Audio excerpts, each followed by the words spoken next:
It began with a silence colder than the wind. Jon crossed first. The rest followed, one by one, into the white. 30 men crossed the rope bridge that morning. The wind didn't blow, it cut. The snow didn't fall, it came sideways.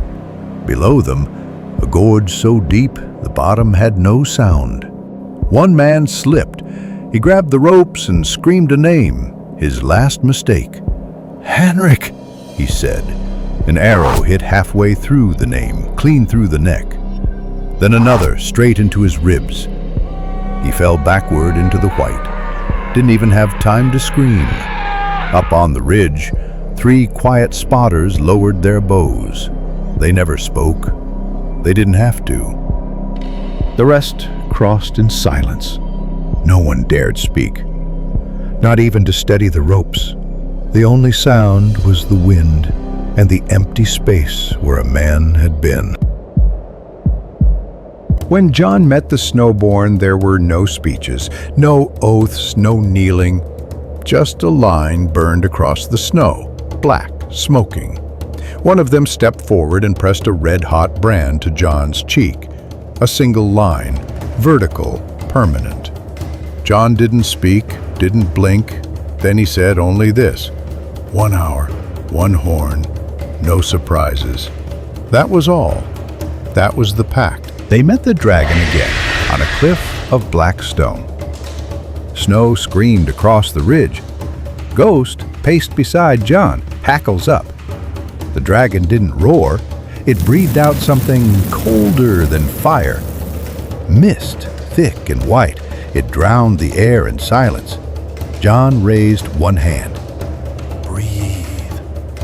The dragon did, not in rage, not in fear, just calm heat, rolling out slow. The snow at its feet hissed and melted in a perfect circle. It wasn't power, it was trust. They trained without names. They spoke in code. Title only, no past. Each unit had a name well, a hollowed ring of stone that swallowed sound.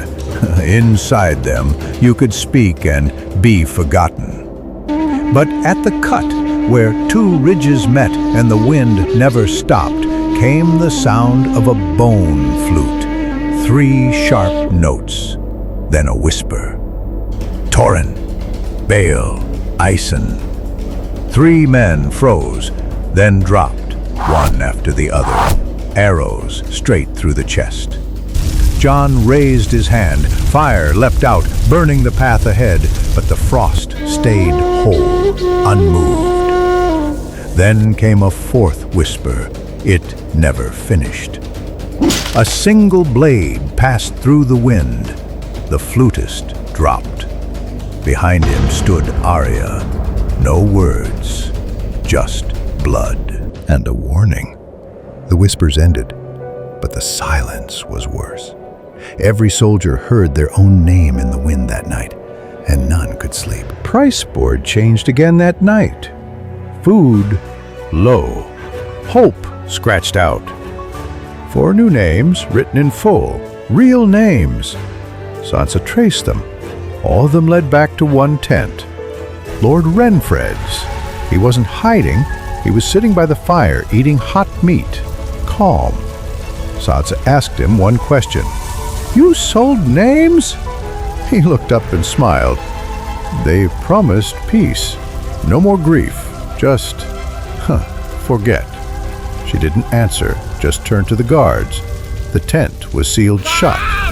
His name was erased. The Rememberer boy touched Jon's temple that night. 2 fingers, no words.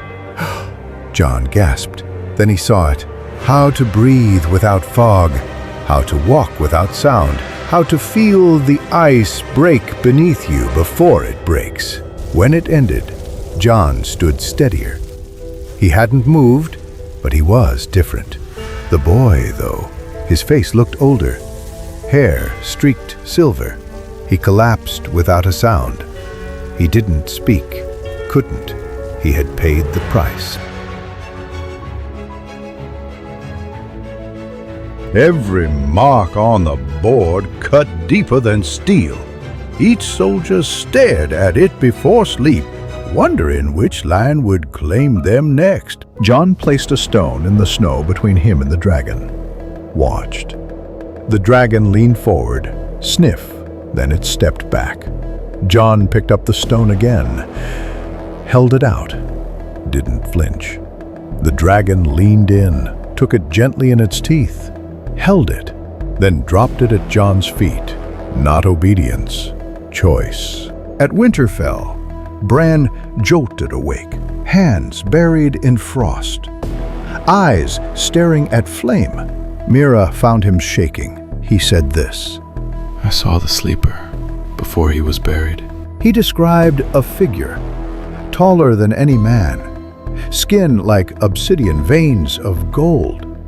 He sat on a throne made of faces, mouths open, eyes blank, no names left. He gave up his name so the grief wouldn't kill him. Mira asked, "Is that peace?" No. It's forgetting, on purpose. A raven hit the snow like a stone. Tied to its leg, an ice shard, hollowed. Inside it, a map. 3 villages were missing. Not burned, not destroyed. Erased. No ash, no ruins. Just nothing.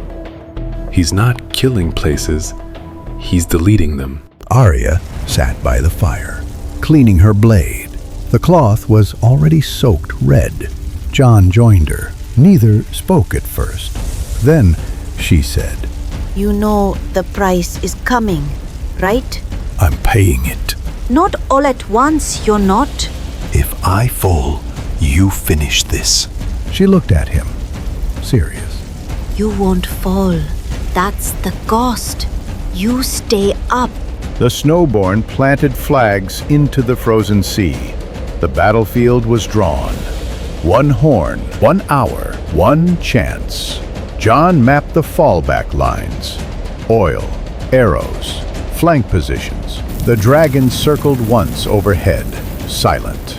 Then the wind changed. It whispered, "Bring me what you call yourselves." The dragon stirred. Heat lit beneath its skin. One soldier whispered back, "Shield of the North!" Then his teeth cracked. His mouth spilled blood. He dropped. The dragon didn't flee. It looked at Jon. Jon looked back. No. Next time, on The Wolf and the Flame, walks through broken memories in Valyria. Arya finds a face that shouldn't exist, and a rogue dragon bows, but not to them.